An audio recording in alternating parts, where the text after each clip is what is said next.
why did Christianity win? Why in Europe did paganism fall to Christianity? Why was paganism cast aside as Christianity basically became the national religion of almost every country in Europe? Well, every country in Europe when it really took hold.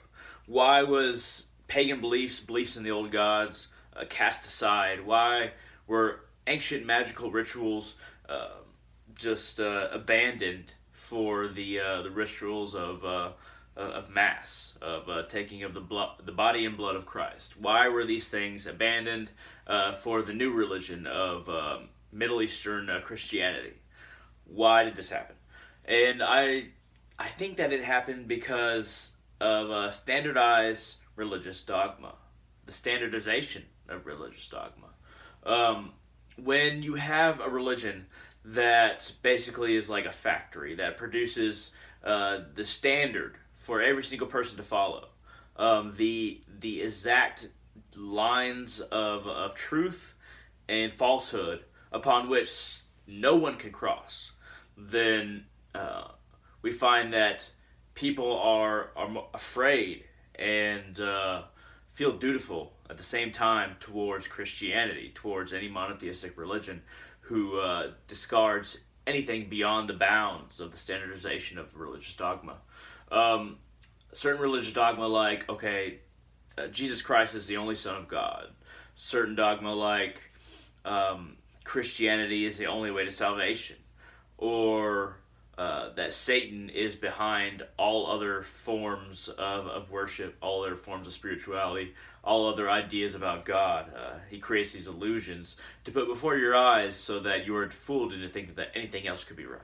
And this is not true just in Christianity. This is true in Islam. It's true in certain sects of Hinduism. It's true in certain sects of Buddhism. It's true in every religion in which there's any possibility of dogmatic lines. Now, I'm a Hindu, and I became Hindu because there is no one book or set of rules that you have to follow. You relate to the universe and God in whatever ways you see fit. But the standardization of religious dogma began the destruction of free-spirited pagans in Europe. Every part of Europe at one point was pagan. They worshipped the gods, the old gods, as they saw fit. They made the offerings that they saw fit. They didn't have to follow a certain set of rules in order to get close to the gods. The spirits that they knew were ones that they could contact personally. The gods themselves could be contacted personally. And how one is buried or how one pays homage to one's chieftain or to the gods or the spirits was completely up to an individual. Now, when you have a standardized set of religious dogma, then there is very little room for individualization. There is very little room for creativity in how you relate to the universe, and whatever part of the universe you're trying to relate to, whether it be the gods, the spirits, or ancestors, or your fellow human beings.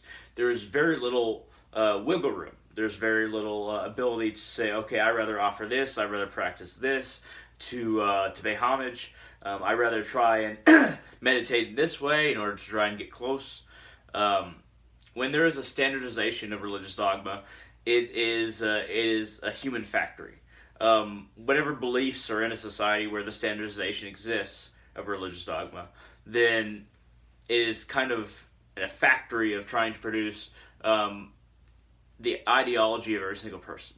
And it's a factory because every single ideology that religious figures try to push people into is identical. The factory owners and managers try and make everybody fit right into the ideology that they're producing in the factory. This is an analogy, of course, but it does apply because the idea that one can see spirits and gods and understand the ultimate nature of the universe is very spiritual, but it is also counter to religious dogma. In religious dogma, it very much of who we are is taken away, is stripped away, and in its place is this uniform group of ideas that is forced upon us by a factory setting. Factory setting producing ideology for every single human being, regardless of who they are. As an individual who is very spiritual and not very religious, I wouldn't call myself religious, even though I consider myself Hindu, which is, it's more of a spiritual religion than it is a dogmatic religion.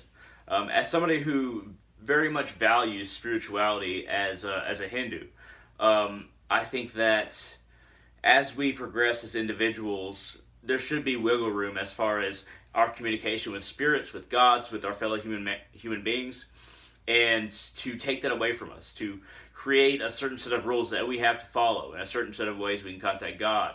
And maybe we have to go through people in these dogmatic rules in order to contact God, like priests or monks or pastors.